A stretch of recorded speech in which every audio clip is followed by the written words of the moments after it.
आज के एपिसोड में हम आपको रामायण से जुड़ी वो निशानियां बताएंगे जो आज हजारों साल बीतने के बाद भी अपनी ऐतिहासिकता का प्रमाण दे रही है।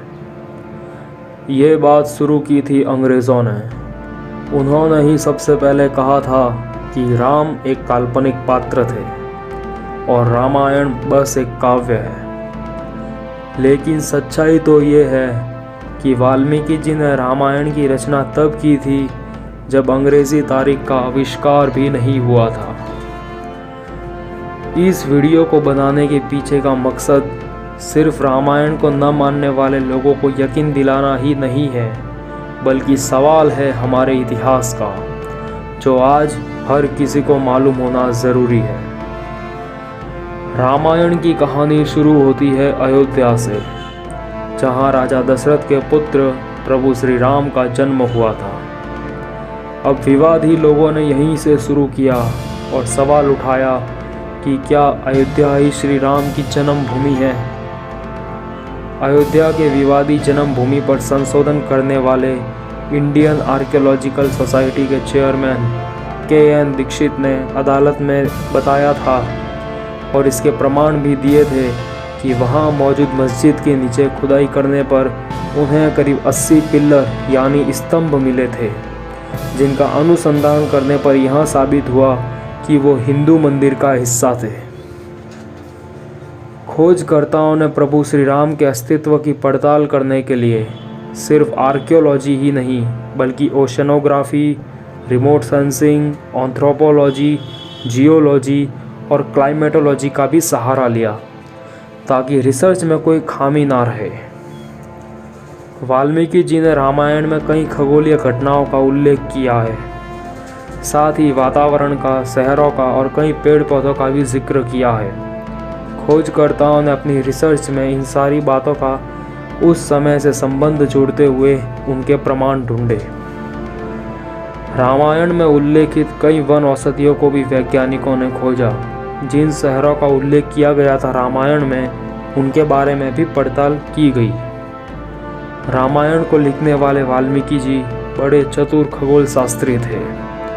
उन्होंने उस वक्त की घटनाओं का विवरण करते हुए ग्रहों का उल्लेख और उनकी स्थिति का भी जिक्र करके रखा है। रामायण के बालकांड के अध्याय में श्री राम के जन्म के वक्त उन्होंने ग्रह नक्षत्रों का भी उल्लेख किया है। उनके अनुसार उस दिन चैत्र मास के शुक्ल पक्ष की नवमी तिथि थी, जिसे आज राम नवमी के रूप में मनाया जाता है। खोजकर्ताओं ने प्लैनेटेरियम सॉफ्टवेयर का इस्तेमाल करके रामायण में उल्लेख किए गए ग्रहों की स्थिति से उस समय की तारीख भी ढूंढ निकाली है।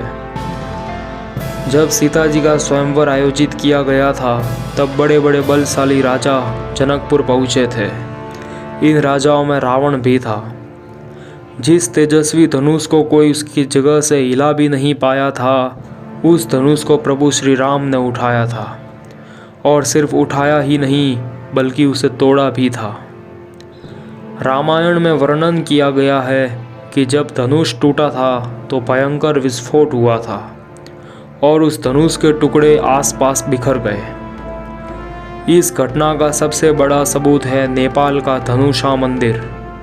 इस मंदिर में उस धनुष का टुकड़ा रखा हुआ है।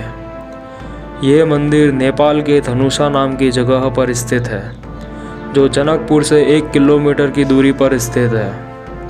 यहाँ उस धनुष का टुकड़ा रखा हुआ है जो पत्थर जैसा दिखता है। प्रभु श्री राम और सीता माता का स्वयंवर होने के बाद सारे बाराती जनकपुर से रवाना हुए।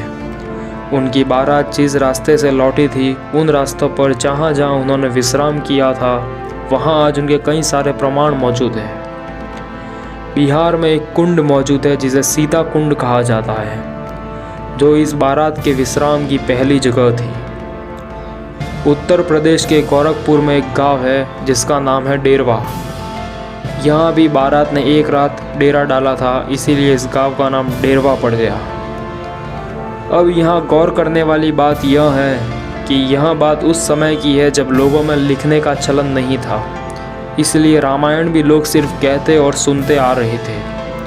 और ये बात सिर्फ एक अकेले आदमी या अकेले गांव की नहीं है, कई हजारों लोग हैं जिन्होंने अपने पूर्वजों से एक ही जैसी घटना सुनी है और आज उन घटनाओं के साक्षात प्रमाण भी मिले हैं जो रामायण को हमारा इतिहास साबित करने के लिए काफ़ी है। यानी प्रभु श्री राम का जन्म स्थान भी अयोध्या ही था और उनके अस्तित्व के पुरातात्विक प्रमाण भी हमने आपको दिखाए। आज से हजारों साल पहले क्या हुआ था वो तो हम आज नहीं देख सकते, लेकिन उन घटनाओं के जो भौगोलिक साक्ष्य मौजूद है उन्हें ध्यान में रखकर अपने विवेक का इस्तेमाल करते हुए एक बार सोच जरूर सकते हैं। जय श्री राम, जय जय हनुमान। ये वीडियो आपको कैसा लगा कमेंट में लिखना मत भूलना। वीडियो को लाइक ज़रूर करना, शेयर भी ज़रूर कर देना। अगर आप चैनल पर नए हो तो चैनल को सब्सक्राइब करके घंटा भी ज़रूर दबा देना ताकि मैं जब भी कोई नई वीडियो अपलोड करूँ तो उसका नोटिफिकेशन सबसे पहले आपको मिल जाए। Thank you.